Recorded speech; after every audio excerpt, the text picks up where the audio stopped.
Morrowind je veľmi rozporuplná hra. Je to RPGčko, ktoré rozdelilo hráčov na dva tábory. Prvý hru zbožňoval, pretože mu dovoľovala prežiť ultimátnu cestu postavy, ktorú si sám vybral. A druhý tábor na ňu nadával, pretože ho neviedla za ručičku, ale hodila do veľkého sveta, v ktorom sa nevedel vyznať. Oba tábory sa však zhodli na tom, že hra bola zabagovaná. A aj dnes, no vďaka neoficiálnym fanúškovským patchom a módom je lepšie hrateľná a dá sa konečne dohrať. Tretí diel Elder Scrolls od Bethesdy sa dá považovať za akéhosi čierneho koňa série. Pred hráča predkladá obrovský svet, ktorý môže voľne preskúmavať a vôbec ho nenúti ísť hlavnú príbehovú linku. Oblivion a Skyrim boli v tomto ohľade podobní, no už boli viac modernejší, keďže hráča neustále viedli šipkou na radare, kam má ísť. Morrowind je v tomto ohľade staromodnejší, pretože si každé jedno NPCčko, predmet či lokáciu musíte sami nájsť. Musíte pozorne čítať text a orientovať sa vo svete a nie slepo sledovať šípku alebo waypoint na mape. Aj to dnešných hráčov môže odradiť, pretože na to nie sú zvyknutí. Zo začiatku som mal tiež s tým problém, no po čase túto nutnosť stále niečo hľadať som si obľúbil, pretože ste lepšie spoznali dané mesto, mali ste ho lepšie v pamäti a automaticky ste sa v ňom orientovali. Svet vás do seba viac vtiahol. V dnešnom videu si povieme niečo o vývoji, potom kontroverzii ohľadom engineu, o bugoch a glitchoch, ktoré dokážu celú hru rozbiť a o prvých hodinách v tomto úžasnom svete. Bude to veľmi dlhé video, tak si pripravte niečo pod zub a môžeme pomaly začať.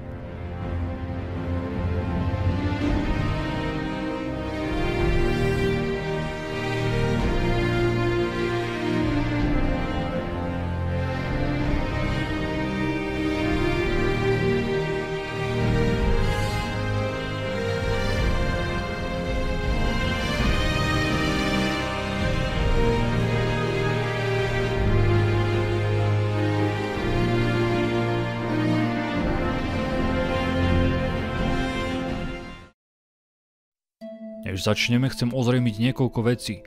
Pôvodne som chcel pokračovať druhým dielom, pretože arénu som už recenzoval, no chcem počkať na fanúšikovský remaster, ktorý vzniká na engine Unity a práve sa nachádza v beta verzii. Tak som sa rozhodol urobiť Morrowind, keďže ten som nikdy nedohral kvôli bugom.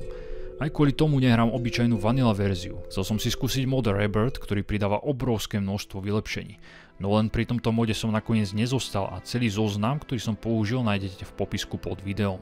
S modou používam vylepšené tela a hlavy, pretože na pôvodných obyvateľov sa fakt nedalo dívať. Potom som si pridal trávu, pretože pôvodná zem mi prišla pustá a prázdna. Ďalej čitateľné značky a nové NPCčka, ktoré pridávajú viac questov. Pôvodná hra neobsahovala celý Morrowind, len ostrov Vvardenfell, preto som do hry pridal ako najväčší mod Tamriel Rebuild. Pridáva zvyšnú pevninu Morrowindu, ktorá sa nachádza okolo ostrova a v pôvodnej hre ste ju nevideli, pretože tam jednak nebola a jednak bol tak znížený dohľad, že by ste ju aj tak nevideli. Fanúšikovia na ňom začali pracovať už od roku 2001, ešte pred vydaním Morrowinda, pretože sa dozvedeli, že sa bude odohrávať len na tomto ostrove. Dodnes mod vyvíjajú a za tých takmer 20 rokov urobili neuveriteľnú robotu, za čo im patrí môj najväčší obdiv. Na novú pevninu sa môžete dostať loďou, napríklad z Ebonheartu, čo je kúsok na juhovýchod od začiatočnej lokácie.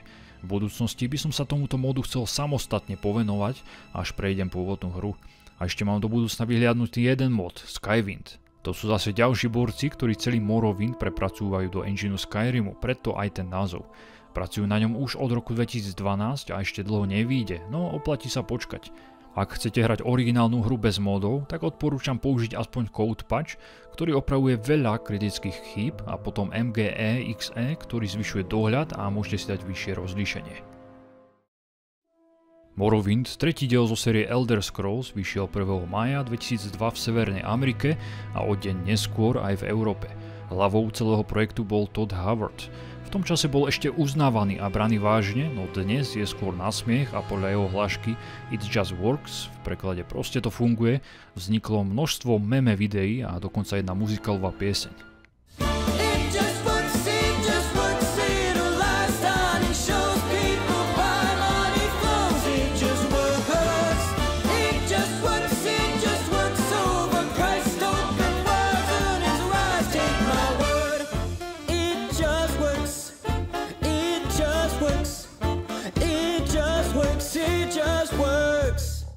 Tieto vtipy narážajú na to, že vždy svoje hry na konferenciách prezentoval ako úžasné a bez chýb a že všetko v nich jednoducho funguje, pritom realita bola úplne iná, keď vyšli. Začalo to od Morrowindu v 2002, potom Oblivionom v 2006, pokračovalo Fallout 3 v 2008 a tiahne sa to až doteraz najnovším Fallout 76. Jeden z dôvodov, prečo sa jeho hrám ľudia vysmievajú, je aj tá skutočnosť, že za celý čas nezmenili engine a dnes je už zastaralý. Gamebryo použili aj pre 3. a 4. Fallout 76 a aj pre Skyrim, no už vo vylepšenej edícii s názvom Creation Engine. Je síce upravený, no základ, ktorý je sám o sebe rozbitý, ostáva rovnaký a z milé ďaleka spoznáte, že sa jedná o ten istý engine, ktorý použili už v roku 2002. Verím, že pri obrovských open world hrách je nemožné vychytať všetky chyby, zvlášť keď vydavateľ tlačí vývojárov do vydania hry a nedá im priestor hru opraviť a optimalizovať, ako to bolo u Cyberpunk 2077. No aspoň, že sa na niektorých bugoch zasmejeme, že?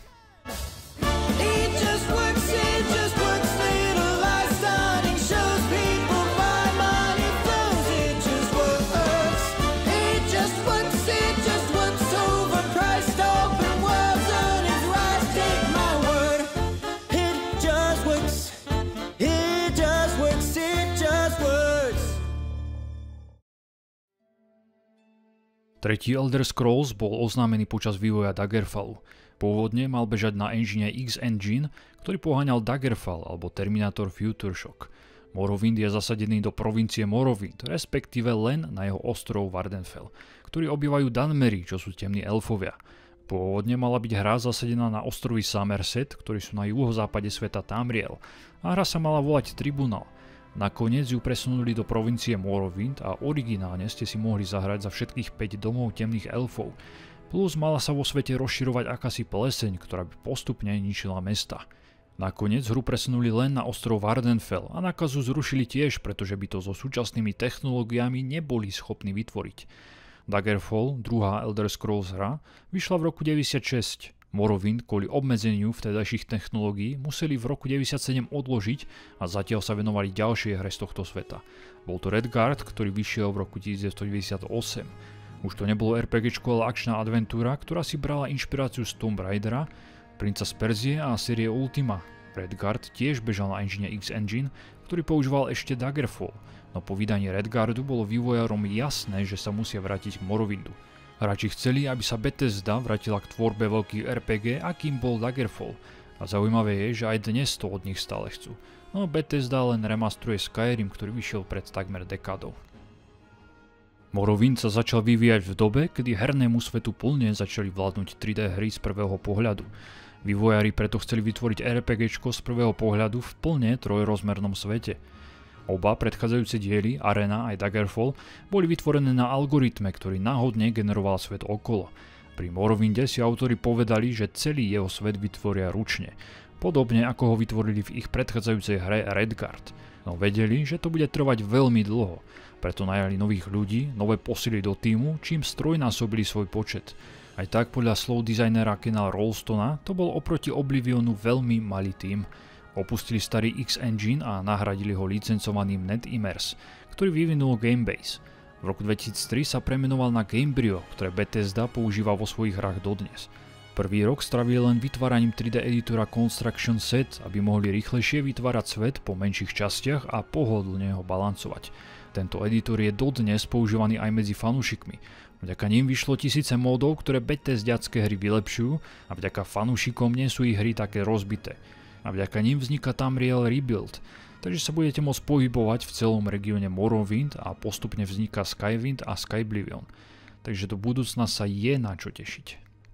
Hry v Bethesde vychádzali čisto na PC, to znamená DOS a Windows, no s príchodom Morrowindu mohli svoju hru vydať aj na Xbox.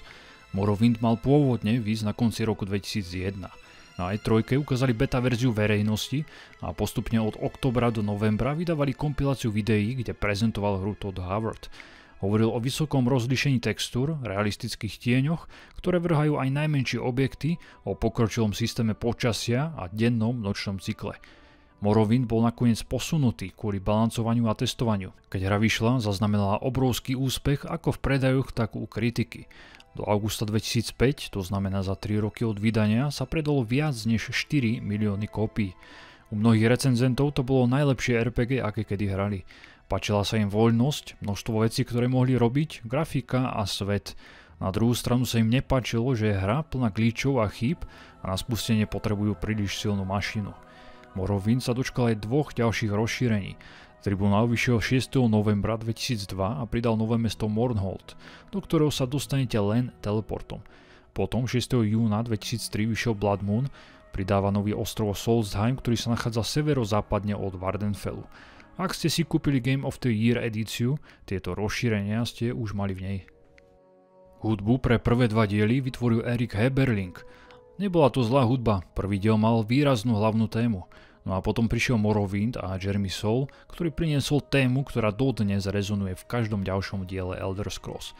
A nie je to len hlavná téma.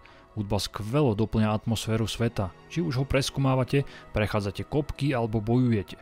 Samozrejme, pri 100 hodinách hrania sa veľakrát opakuje, no vďaka tomu sa vám tak vrie do pamäte a potom na ňu budete mať super spomienky. Snáď sa pán Soule chopí aj 6. pokračovania veľkej Elder Scrolls hry a opäť nám priniesie hlavnú tému, na ktorú máme všetci pekné spomienky. Príbeh v Morrowinde je považovaný za vôbec najlepší z celej série. V Oblivione či Skyrime ste už zo začiatku prehlásený za vyvoleného, no Morrowind je v tomto smere oveľa tajomnejší. Budete sa môcť sami rozhodnúť, či budete hrdina alebo nie. Príbeh nie je jednoduché sledovať a hlavná linka nie je len o boji dobra a zla. Ak chcete pochopiť svet a jeho príbeh, musíte sami chcieť a pýtať sa NPC na všetko.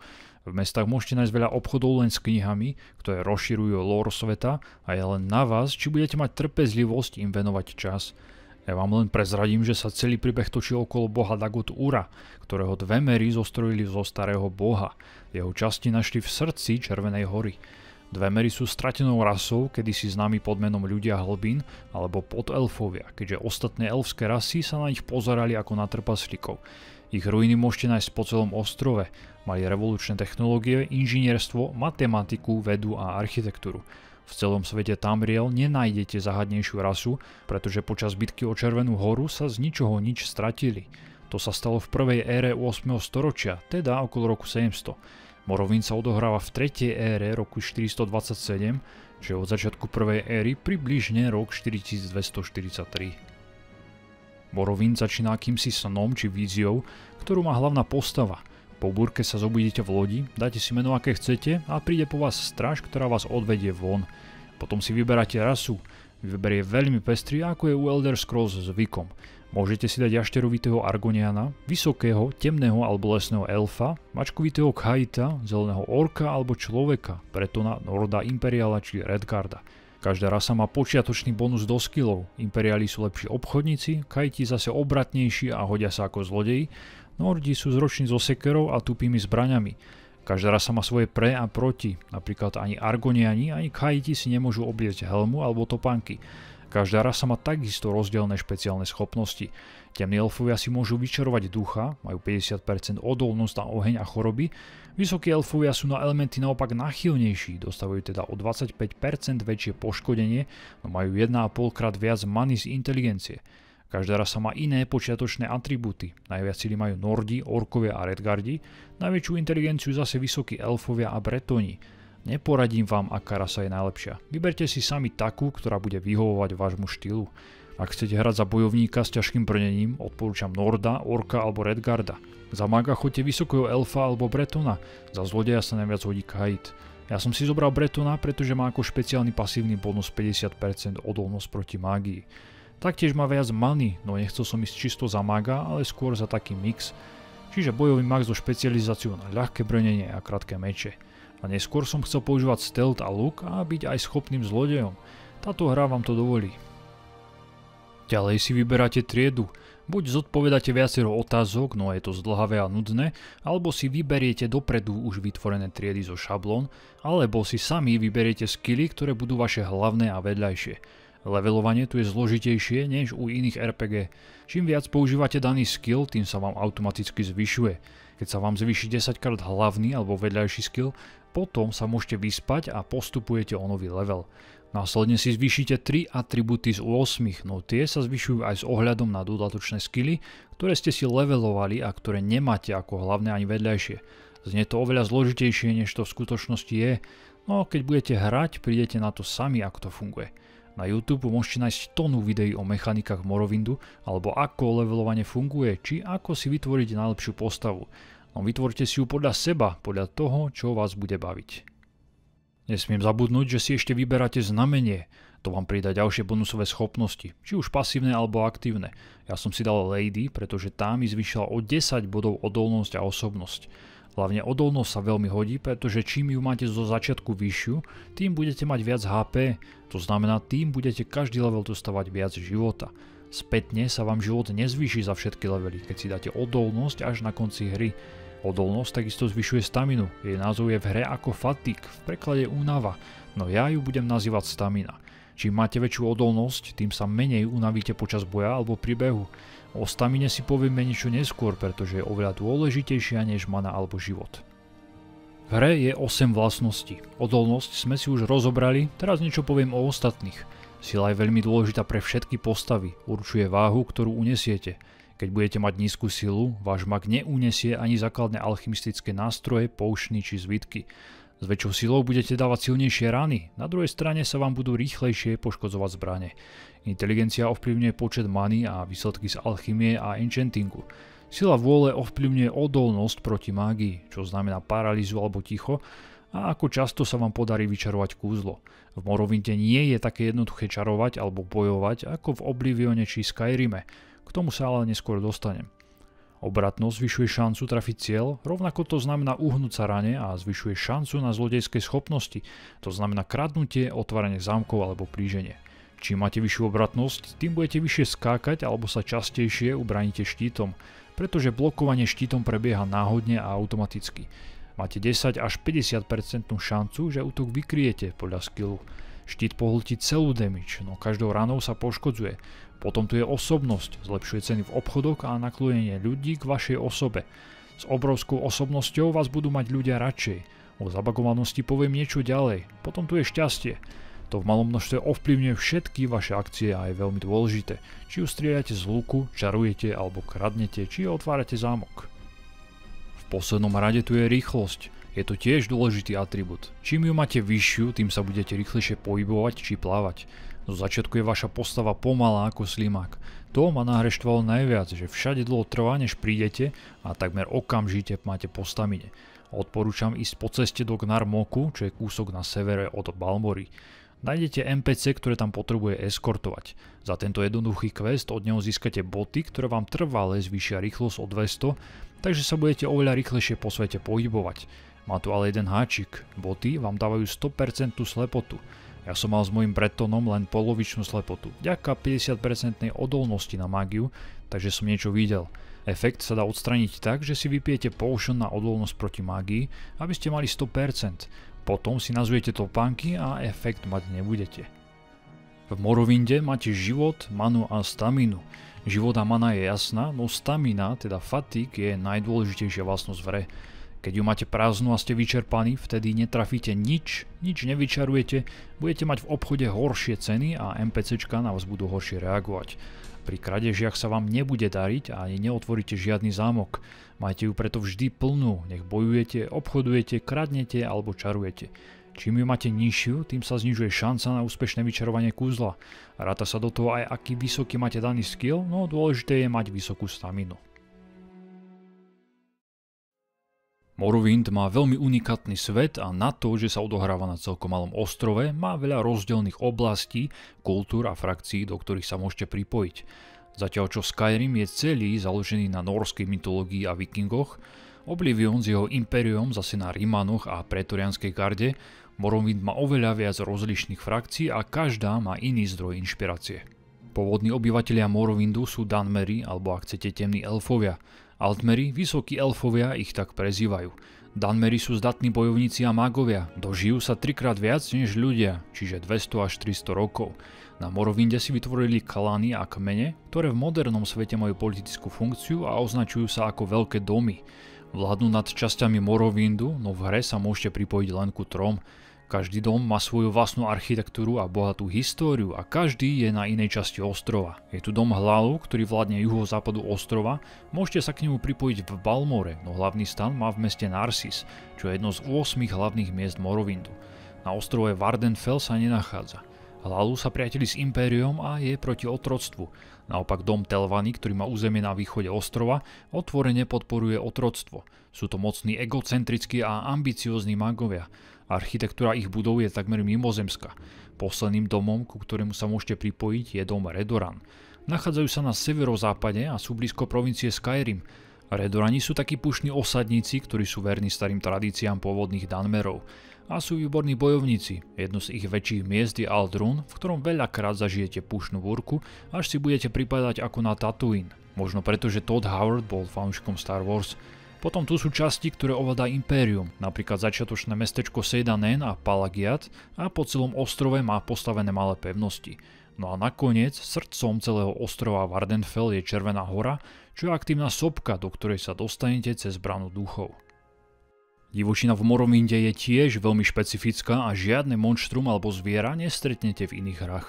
Čím budete mať vyšší level, tým stretnete tuhšie a silnejšie monštra. Je tu Silt Strider, čo je unikátna obria zdomacnená kreatúra, na ktorej môžete cestovať. Do začiatku ma vyľakala, pretože ju nájdete hneď na začiatku a budete zmetení, že takýto obrý chrobák sa dá používať ako transport. Zaujímavosťou je, že ich ešte môžete nájsť v prídavku Skyrim Dragonborn, no nemôžete na nich cestovať. V divočine mimo mesta môžete stretnúť napríklad alitov, čo sú jaštieri s veľkou papuľou, potom otravných cliff racerov, ktorí lietajú zabagovane a veľakrát sa zaseknú o budovu. Vo vode vás budú otravovať mäsožravé ryby a ak budete mať šťastie alebo smolu, ako sa to vezme, stretnete droga, prastarú humanoidnú chobotnicu. Jednou zo srandovných zvierat je guar, ktoré si Dunmeri aj domestikovali. Nie je agresívne a obyvatelia ho používajú ako ťažné zviera. Potom sa dostanete do dungeonov. Prvými sú kopky a hroby zosnulých, ktoré strážia nemrtví duchovia a koslivci. Na koslivcov vám netreba špeciálna zbraň, len na duchov potrebujete buď magickú, alebo vám stačí obyčajná strieborná. Špeciálnym nepriateľom je Bone Lord, Kostipan, ktorý si dokáže vyvolať ďalších nemrtvých, no keď sa mu minie mana, tak nie je silný. V hrobkách sú veľmi dobré poklady, preto sa oplatia prejsť. Hneď v prvej oblasti pri mestečku Seidanen je ich niekoľko, no nechoďte do nich sám a na prvom leveli. Inými dungeonmi sú dve merské ruiny. Tie do Morrowindu prinášajú závan steampunku, pretože v nich môžete nájsť rôzne stroje a mechanické monštra, ktoré ich strážia. Sú takisto veľmi špecifické pre Morrowind a aj architektúra tohto miesta sa vám vrie do pamäti. Poslednými dungeonmi sú kvámaské farmy. Kvámy chovajú obyvatelia pre vajíčka vo vajíčkových baniach. Agresívni sú len bojovníci, ktorí ochraňujú kráľovnu. Ako posledné spomeniem monštrá popola. Tie sa dajú nájsť pri Červenej hore. Sú vytvorení temnou mágiou Dagot Ura a sú to poloviční Dunmeri a polovičné beštie. This is where they want you. Head down to the dock and I'll show you to the census office.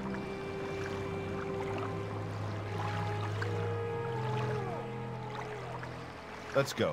Move it along.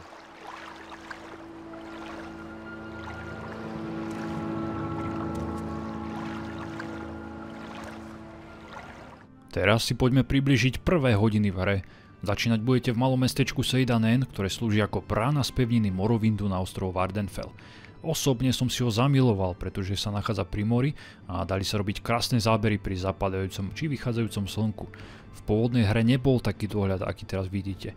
A aj keby bol, tak by ste nevideli na druhý breh. Ostrov Vvardenfell je zväčša tvorený bažinami, preto si ich aj vy užijete do syta.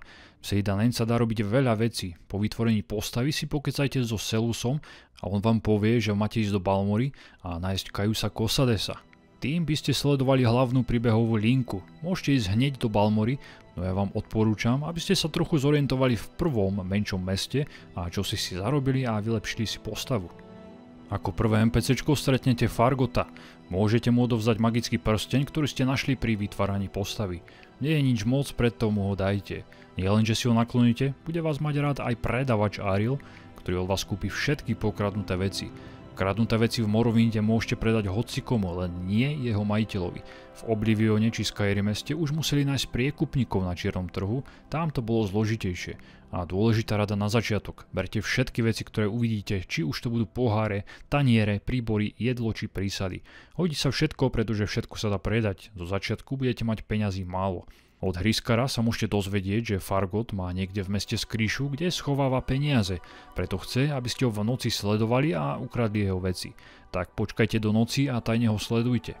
Z kríši nájdete 300 zlatých, pakľuč a prsteň, ktorý ste mu dali. Keby ste si neaktivovali quest od Hriskára, jeho skript by sa neaktivoval a veci by ste tu nenašli. Inak ešte nechoďte späť k Hriskárovi, pretože ten by vám zobral 200 zlatých a peniaze na začiatku budete potrebovať. V Seyda-Nen môžete vyriešiť ešte 2 questy, alebo vyčistiť jaskyňu od pašerákov, ktorí predávajú otrokov a tých zachrániť. Potom môžete ísť pomaly po ceste do Balmory. V okolí moc questov nenájdete a keď už, tak sa ťažko hľadajú. V Balmore ich budete mať dostatok, budete môcť pokračovať v hlavnom príbehu alebo sa pripojiť do jednotlivých frakcií.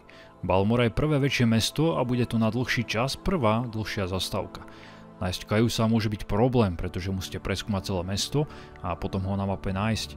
Nachádza sa v severovýchodnej časti a keď ho navštívite a pokecáte si s ním, príjme vás do služieb čepeli, čo sú špióni cisára alebo ak chcete tajní agenti. Povie vám o ďalších agentoch, ktorí sa na ostrove nachádzajú a u ktorých sa môžete trénovať. Poradí vám, aby ste sa pridali do niektorej z guild a trénovali svoje schopnosti. To sú všetko vedľajšie questy a o guildách si povieme neskôr. Hlavná linka sa točí okolo kultu Nerevarin, o ktorom musíte získavať informácie. Tento kult verí, že sa jedného dňa znovu zrodí Nerevar a zjednotí Dunmerov proti ich dávnemu nepriateľovi. Tým nepriateľom je nesmrteľný Dagot Ur, ktorý má pevnosť v Červenej hore. Hlavnú linku nejdem prezrázať, pretože je veľmi dlhá a spoločne s vedľajšími questami vám zaberie hru dohrať približne 100 hodín. S oboma datadiskami a modom Tamriel Rebuild môže herný čas nabobtnať ešte raz toľko. Pritom najrýchlejšie bola hra dohratá za 3 minúty a 15 sekúnd, no hráč používa verziu 1.0 a využíva glitche a bugy. Kaius je inak drogovo závislý, v jeho dome nájdete mesačný cukor, z ktorého sa vyrába skúma. Je to ilegálna droga a ak budete mať jedno alebo druhé v inventári, obchodníci s vami nebudú chcieť obchodovať. Výnimkou sú niektoré NPCčka, ktoré vám cukor kúpia. Skúma sa nedá vytvoriť, takže ak ste rozmýšľali, že si otvoríte v Morrowinde nelegálny biznis, máte smolu. Keď už sme u tých nelegálnych aktivít, za každé prekročenie zákona budete pokutovaní. V Morrowinde nie je nezákonné, keď niekomu vstúpite do domu bez pozvania alebo v noci. Ale keď vás niekto uvidí odomýkať šperhakom barák, vtedy máte problém. Síce vás nemôže udať sliepka ako v Skyrime, NPCčka vidia sakramensky ďaleko, no ak ich vy nemáte v 360 stupňovom zornom poli, tak vás nevidia ani nepočujú. Prekročenie zákona je aj za to, keď sa budete chcieť vyspať v posteli, ktorá patrí už niekomu inému. Skôr sa na tom zasmiete, pretože vám dajú pokutu 5 zlatých. Za prichtenie pri krádeži vám napalia 25, za napadnutie 40 a za vraždu až 1000 zlatých. Keď vás chytia pri čine, môžete buď zaplatiť odmenu za vašu hlavu, to je najrýchlejšie riešenie, alebo si trest odsedíte vo väzení. Za každých 100 zlatých si odsedíte jeden deň a za každý deň stratíte jeden bod z náhodného skillu, čo zabolí. Treťou možnosťou, ak nemáte peniaze alebo nechcete zaplatiť a nechcete ísť do väzenia, je odporovať zatknutiu. Vtedy na vás ale zaútočia stráže, ktoré sú na začiatku veľmi silné. A ak je na vašej hlave vypísaná odmena viac než 5000 zlatých, vtedy sa už nemôžete vyplatiť a stráže na vás zaútočia bez varovania. V Morrowinde je celkom 20 frakcií a ak počítam aj veľké domy, no nie do každej sa môžete pridať. Vďaka hlavnému questu ste automaticky pripojení k čepeliam a Ashlanderom. Keď budete v Balmore, tam sa môžete pridať do gildy bojovníkov, magov a zlodejov. U každej vás čaká veľký počet questov. Pri bojovníkoch budete musieť väčšinou niekoho nájsť a zabiť. Ako prvý quest vás čaká zabitie Kris v jednom dome. V ďalšom queste budete musieť nájsť a zabiť pytliakov, ktorí kradnú vajcia z jednej jaskynej farmy. U magov v prvých questoch budete musieť zbierať kytičky a huby a budete robiť poslíčka, čiže získať späť nejaké predmety či ísť do obchodu a kúpiť keramickú misu. Tento quest sa nedá inak splniť, než misu kúpiť od obchodníka. Aj keď na poschodí v jeho zamknutom byte mu môžete ešte jednu ukradnúť, no tu mag späť nepríjme. Gilda zlodejov bola asi najzaujímavejšia. Hneď v prvom queste musíte ukradnúť diamant od alchymistky. Môžete si od nej kúpiť nápoj neviditeľnosti a keď vás nebude vidieť, ukradnete jeho spred nosa. V ďalších questov budete kradnúť veci alebo ich musieť od niekiaľ získať. Ak nemáte taký veľký stealth a nedarí sa vám kradnúť veci od ľudí, môžete ich vyprovokovať a predmety získať po ich smrti. Dá sa pridať aj k imperiálom, k armáde a kultu. Tých nájdete buď v severozápadnej časti ostrova alebo v pevnosti Ebonheart, ktorá je na juhu pri najväčšom meste Viveku. Nakoniec sa môžete pripojiť do Morak Tong, čo je prastará gilda asasínov, ktorá je legálna a slúži verejne pod vládou Morrowindu. Sú odvekými nepriateľmi temného bratstva, do ktorého sa tu nedá pripojiť, no stretnete sa s pár členmi. Do Moraktonk sa dá pripojiť jedine vo výveku, aj keď ho môžete nájsť už v Balmore. Ako questy budete musieť väčšinou zabiť nejaké NPCčko. Špeciálnymi frakciami sú potom 3 upírske klany. Nemôžete sa k ním pripojiť priamo, stanete sa automaticky členmi klanu, keď vás nejaký upír nakazí. Ak si nakazu do 3 dní nevyliečite, stanete sa upírom navždy. Otvorí sa vám 11 unikátnych questov, no budete musieť žiť ako upír. Budete síce silnejší a rýchlejší, dostanete bonus do viacerých skillov a 50% odolnosť voči normálnym zbraniam, no spánkom sa nevyliečite. Takisto slnko vám bude uberať život, takže po vonku sa budete musieť pohybovať len v noci. A čo je najhoršie, drtivá väčšina NPC s vami nebude chcieť hovoriť alebo na vás hneď zaútočí, takže za upíra hrajte len experimentálne vo vedľajšom save. Todd Howard poznamenal, že Morrowind bola jeho najmenej obľúbená hra, na ktorej pracoval. Keď si porovnáte Morrowind, Oblivion a Skyrim v rámci celkového dizajnu, Morrowind a Skyrim sú úplne odlišné hry, odlišné zo spôsobu, ako ich človek hrá. Každá z nich vám síce ponúka veľkú voľnosť, no Skyrim je dizajnovaný pre masy hráčov a dostupný úplne každému. Aj tomu, ktorý nemá šajnu, ako sa RPG vôbec hrá. Morrowind bol ešte stále hardcore RPGčkom, ktoré vás nevodilo za ručičku a na veľa vecí ste museli prísť sami. A ak ste vedeli, ako hra funguje, mohli ste ju na prvom leveli rozbiť a stať sa v nej bohom. Doslova. Stačilo vám ísť do Balmory a v gilde magov a u zlodejov si kúpiť niekoľko kúziel. Keď ste mali jedno kúzlo na vylepšenie vlastnosti a soul trap na uväznenie duše, mohli ste si vytvoriť kúzlo, ktoré vám permanentne zvyšilo štatistiky. Takže ste mohli mať neobmedzenú inteligenciu, vďaka ktorej ste si mohli vytvárať ohromné pošny, ktoré ste následne predávali alebo si vďaka ním zvýšili iné štatistiky. Mohli ste si namaxovať osobnosť a tým vás mal v Morrowinde každý rád a v obchode ste predali obchodníkovi najhorší predmet za všetky jeho peniaze. Alebo ste si vylepšili akrobáciu na takú výšku, že ste jedným skokom preskočili celý ostrov a pristali na inom. Nežartujem.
Alebo ste si zvyšovali rýchlosť a vďaka tomu sa pohybovali po svete nadzvukovou rýchlosťou.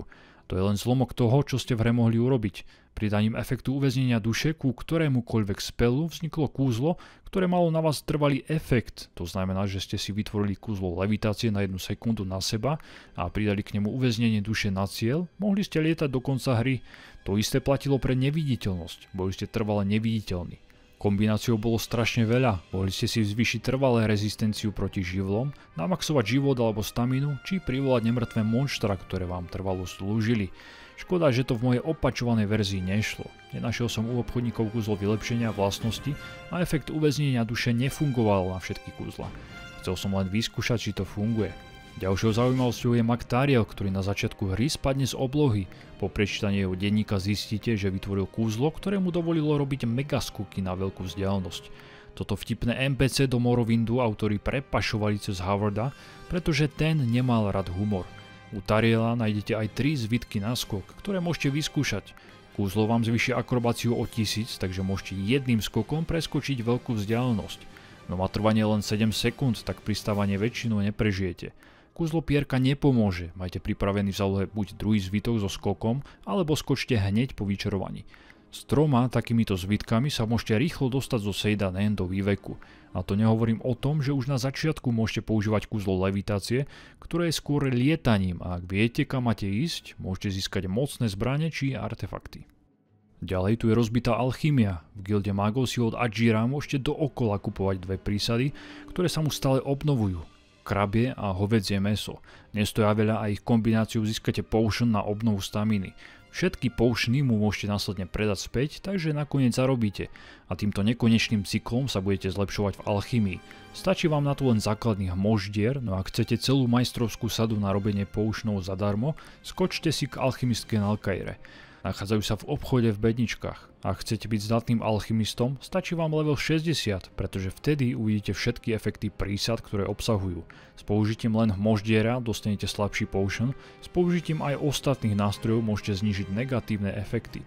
Nakoniec budete schopní vytvárať super potiony, ktoré vám drasticky zvýšia niektoré vlastnosti aj na viac minút.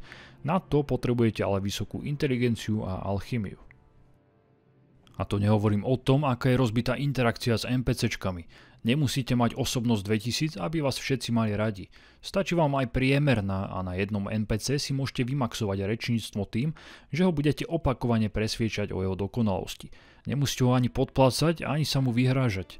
Level 100 rečníctva som mal veľmi skoro a vďaka tomu som si okamžite naklonil na svoju stranu všetky postavy.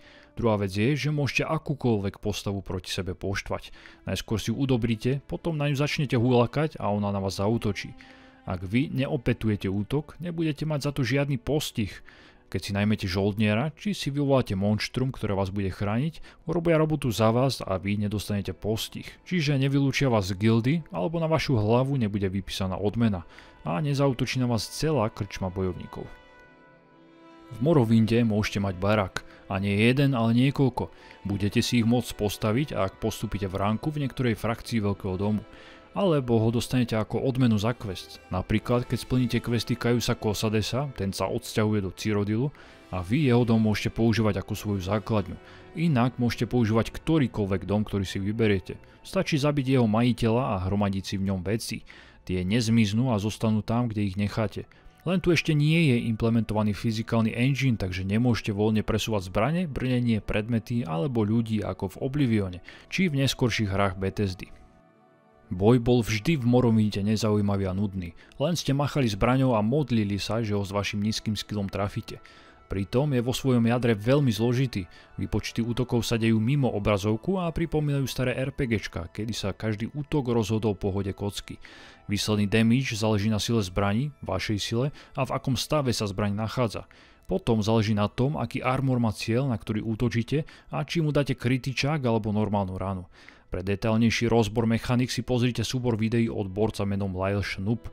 Ja som sa špecializoval na krátke čepele a zo začiatku som mal 35 bodov v tomto skille. Aj tak som mal problém niekoho trafiť a to som mal plnú staminu. Môžete útočiť z troch strán, pričom každá zbraň má svoj najsilnejší útok. Krátke meče a diky uberajú najviac, keď s nimi bodáte a sekera dá najväčšie poškodenie v seku. V menu si môžete zaškrtnúť políčko, že budete používať automaticky najlepší útok. No potom sa z toho stane nudná klikačka. Preto som radšej používal luky. No tie som si nedal ako hlavný ani vedľajší skill a pri mojich 10 počiatočných bodoch som nič netrafil. Aj keď som od nepriateľa stal meter a strieľal rovno do neho. Pravdepodobnosť, že niečo trafíte je v Morrowinde oveľa zložitejšia ako v Oblivione alebo Skyrime. Tam ste už na samom začiatku luk ovládali majstrovsky. Tu si pripadáte ako Jano z dediny, ktorý nikdy v ruke nedržal žiadnu zbraň, preto sú po svete trenéri, aby ste si mohli skly vycvičiť. Keď som mal peniaze, luk som si vycvičil až do 25-ky a vtedy to začalo byť o niečom inom. Už som triafal 30% rán, z čoho som bol natešený. Pritom luk patrí do jedného skillu, ktorý má názov Marksman, čiže strelec. V tomto skille sú zahrnuté všetky strelné zbrane, aj kuše a hádzacie nože či hviezdice. Takže vám stačí si vylepšiť jeden skill a môžete používať všetky typy strelných zbraní. Rozdiel medzi lukmi a kušami je ten, že kuše dávajú stabilné poškodenie. Sú síce pomalšie, no za to oveľa silnejšie. Alebo sa budete špecializovať na boj bez zbraní a brnenia. Tieto skily si môžete najlepšie namaxovať na prerastených krysách, červoch a chrobákoch, ktorí sú v začiatočnej lokácii. Nepriateľom v pestnom súboji neuberáte život, ale staminu a keď sa im minie, každým útokom ich omračíte a až potom začnete uberať život. Seen any elves? O Morrowinde by sa dalo rozprávať hodiny. Dôkazom je jedno video od týpka menom Patrician TV, ktorý urobil 8-hodinovú analýzu hry. Opakujem, 8-hodinovú analýzu hry a pomenoval ju ako rýchla retrospektíva. Tak ak vás nevyčerpalo moje rozprávanie o Morrowinde a viete po anglicky, tak zamierte tam. Odkaz nájdete pod videom. Ak sa rozhodnete prežiť nejaký čas v tomto tajúplnom svete, prajem vám príjemný zážitok.